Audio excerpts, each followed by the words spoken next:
TerryThomaƒ has served as Air Talent, Program Director, and Operations Manager, working in a number of different formats during her 2 decades in Texas radio.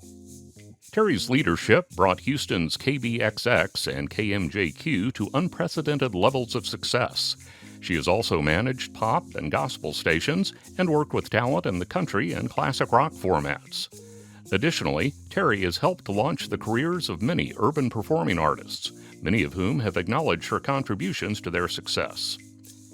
Not surprisingly, Terry's career has garnered her numerous awards and recognition, including the Presidential Lifetime Achievement Award, honors from U.S. Representative Sheila Jackson Lee, State Senator Boris Miles, Houston Mayor Sylvester Turner, State Representative Senfronia Thompson, and State Representative Ron Reynolds. She has won multiple awards from American Women in Radio and Television, the Media Alliance of Houston, and the National Women in Radio Conference. Terry has been profiled in print by Radio Inc., Billboard Magazine, Rolling Stone, Radio and Records, and Inside Radio. Though Terry retired from full-time radio last year, she continues to consult, working with both on-air talent and radio stations on programming and training. Terry can still be heard on the air, voicing station imaging and commercial spots. Please welcome TerryThomaƒ to the Texas Radio Hall of Fame. Hello. It is such an honor to be here, and you saw a glimpse of the several hairstyles and hair colors of Terry. But, during COVID, I decided to rock what the good Lord gave me, and that's this. So thanks to my mom and those good genes. I tell people that I'm Boston bred and Houston fed, and I actually started in radio at 14, and I'm sure there's some here in the room that started that young as well.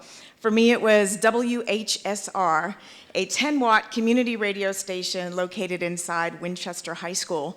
And we didn't have much when we were kids, but I had a radio and I had a library card. And when I had the opportunity to tour that radio station at the high school, I was so enamored with it.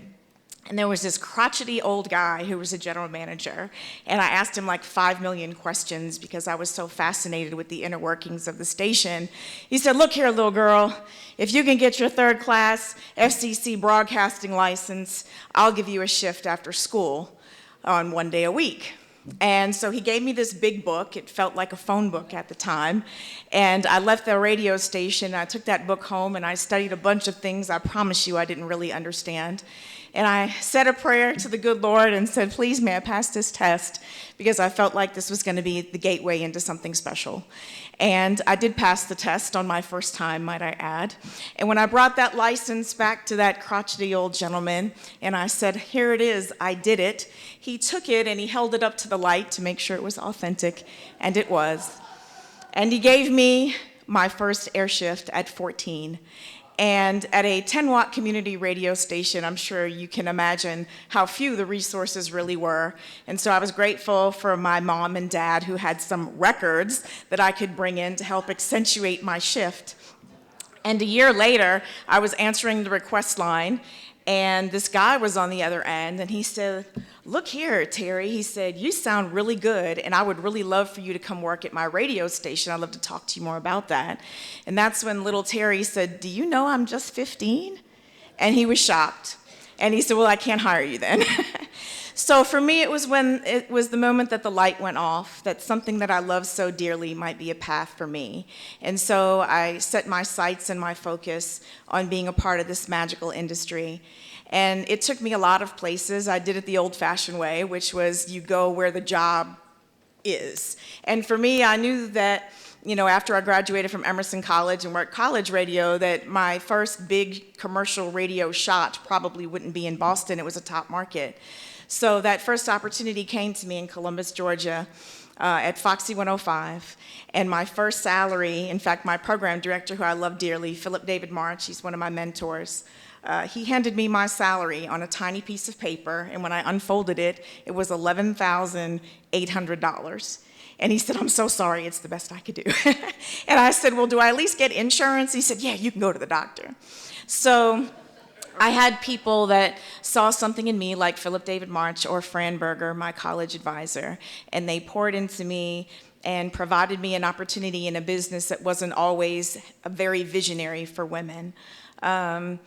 Eventually, my radio travels, I worked some different markets, landed me in Cincinnati, Ohio, and that's when my dream came true to become a program director and join the 12% club, the 12% of women that made it into programming for radio stations whose key demo was women. But I became a program director there, and I gratefully, due to a great staff, we were very successful. So one day, Mary Catherine Sneed, who is a woman that ran our company, well, she was high up at Radio 1, she sent out a text message to the PDs, and she said, does anybody know a really good Latina? We have an opening in Houston that we're trying to fill. And there was a young lady that I was mentoring. She was in Alabama, but she was Latina and had the utmost potential, and I immediately sent her name in. Well, not too long after that, I received a call from a guy by the name of Doug Abernathy. I know some of you know Doug. And he says, I'm Doug Abernathy, I'm in Houston, I'm at 97.9 The Box, and I want to talk to you about Brandy. So I gave her the most glowing recommendation, and halfway through the convo, he said, you do know I have a job opening, and are you thinking about applying for this? And I had heard that there was a job open, but you know how radio is? There's some haters out there. So the rumor was out, the job was gone, so I didn't even think it was a possibility. But Doug said, no, that job is not gone, and I would love if you would apply. So I did what people do when they work for a company. I went through all of the proper channels and asked permission to be able to apply. Well, Mary Catherine Sneed thought that would be a great idea, so she supported my campaign. I flew here to Houston, Texas. I interviewed with the big DA, Cowboy Doug, and he had me interview literally with everybody at the radio station. I interviewed with Matt Hatter in the morning show, the sales director, Bob McKay was there, so many people, and I literally talked to everybody. And by the time he was ready to take me back to the airport, he made me the offer to be the program director at 97.9 The Box. By the time I was landing back in Cincinnati, Doug was 911-ing on my phone. And so I called him from the plane when the plane landed, and he said, look, we got a problem. And I said, okay. And he said, I have to rescind the offer because I told the head of our company that I offered you the job. And he said, you mean the little girl in Cincinnati?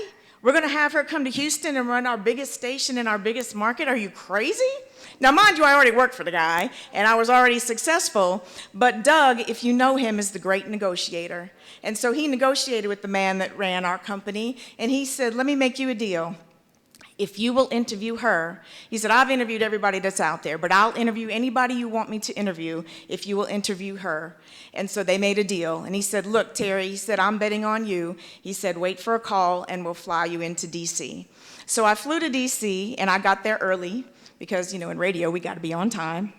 So I got there early, they stashed me away, and Mary Catherine knew that this felt like a bit of a setup to her. She's like, So she was going to go into the interview with me, but I was early, and so was the guy I was going to speak with. So I ended up going into his office, and I presented my very best case on why I believed that I was the best candidate for the job.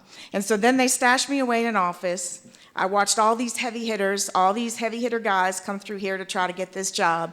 And by the end of the day, and it was long, Doug Abernathy came in and he said, Alfred Liggins said after he interviewed you this morning that he knew you were absolutely the best person for this job, but he had spent all this money to bring in all these heavy hitters, and we needed to go through the motions. And he said, congratulations and welcome to Houston. I want to thank my team, because if you were ever a part of my team, you're always a part of my team, and it's the team that makes us who we are in this business. I want to thank my sister, who is representing my family, and my parents that are no longer here, and my grandparents, and my husband, Tim, and our 4 daughters for always having my back. And I see some of my team here with Funky Larry Jones and Val Wilson, and although our past took us in separate directions, we are always here. I want to thank everyone who supported me and nominated me. I want to thank you, Doug and Josh, for always being a champion. And I'm just so grateful to be a part of this amazing industry. If music is the medicine, radio is the doctor, and may we all keep prescribing that good medicine. Thank you.